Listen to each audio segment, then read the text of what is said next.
Je ne vous surprendrai pas beaucoup, Julie, en vous annonçant que la Coupe du Monde est partout ce matin. Elle commence enfin, s'enthousiasme l'équipe, qui pour l'occasion a mis son logo aux couleurs du drapeau brésilien. Sud-Ouest s'emballe, le foot en terre sainte carrément. Le Christ Rédempteur et le stade Maracanã se partagent en la une. Un peu plus mesuré quand même, il y a le Parisien qui titre un mondial très chaud, allusion au climat social très tendu dans le pays. Et puis il y a Libération qui n'a franchement pas le cœur à la fête visiblement. Mondial, la samba triste, une illustrée par une belle photo, cela dit. Au premier plan, on voit un supporter levant les yeux au ciel et juste derrière lui des gendarmes mobiles équipés comme des Robocop et qui n'ont pas l'air du tout d'avoir envie de rigoler. Sinon Julie, est-ce que vous vous souvenez de ça ? Le Vuvuzela, la Vuvuzela, je sais plus. Ouais. Le cauchemar de nos oreilles. Voilà, c'était en 2010 en Afrique du Sud, Exactement. c'est ça ? Et bien ce matin, aujourd'hui en France, nous présente la descendante brésilienne de la Vuvuzela. Elle s'appelle la Caxirola. C'est une maraca, 14 cm d'eau, 12 cm de large pour 70 grammes. Seul hic, elle est fabriquée en Chine. Et voici donc le bruit qu'elle fera. Ah oui, c'est peut-être plus supportable que la Vuvuzela, quand même. Sauf que vous ne l'entendrez pas dans les stades, figurez-vous, puisque elle peut être utilisée comme projectile. Elle a donc été interdite à l'intérieur des stades pendant la Coupe du Monde. Alors cela dit, Julie, pour être tout à fait complet, il y a débat.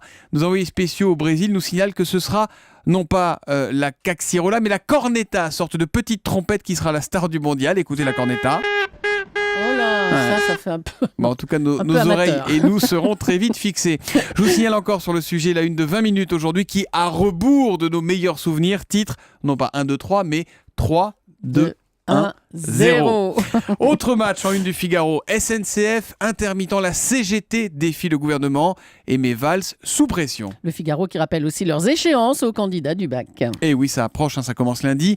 Et il paraît que les élèves ne veulent plus faire de disserte. Seuls 10 à 15% la choisissent encore.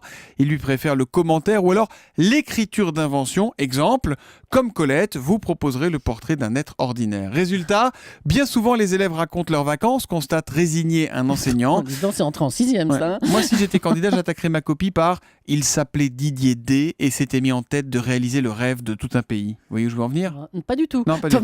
Tant pis, on enchaîne alors. Europe 1, 6h49. À la une des régions, votre rendez-vous quotidien avec une actualité régionale et avec Marion Calais. Marion, aujourd'hui, un chômeur qui ne chôme pas. Oui, c'est le titre à la une du Courrier de l'Ouest qui raconte l'initiative de ce quinquagénaire au chômage depuis 3 mois. Dominique a décidé de nettoyer la place de sa commune, le Plessis-Gramoire, près d'Angers.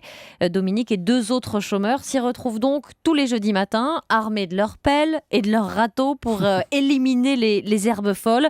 Une façon pour eux, disent-ils, de rester actifs, de continuer à bouger, de faire quelque chose surtout pour la société. Ce qui franchement au sein de la commune ne fait pas l'unanimité entre les uns, raconte le Courrier de l'Ouest qui demande à ce qu'ils viennent chez eux pour nettoyer carrément et les autres à la carte exactement et les autres qui craignent une forme d'exploitation. Le maire, lui, en revanche, parle d'une initiative intéressante pour sortir de l'isolement. C'est donc à lire dans le Courrier de l'Ouest. Et puis, un petit droit de suite ce matin, une histoire dont vous nous parliez il y a quelques semaines. Exactement, le prince Charles viendra bien finalement à Merville, Franceville, dans le Calvados. On vous en avait parlé, effectivement. Le maire de la commune avait été jusqu'à Londres pour protester contre l'annulation de la visite du prince en marge, vous savez, des commémorations du débarquement. Sa ténacité a payé. Il en a obtenu l'assurance. Le prince Charles viendra, rester fixé une date. Évidemment, merci beaucoup Marion Calais.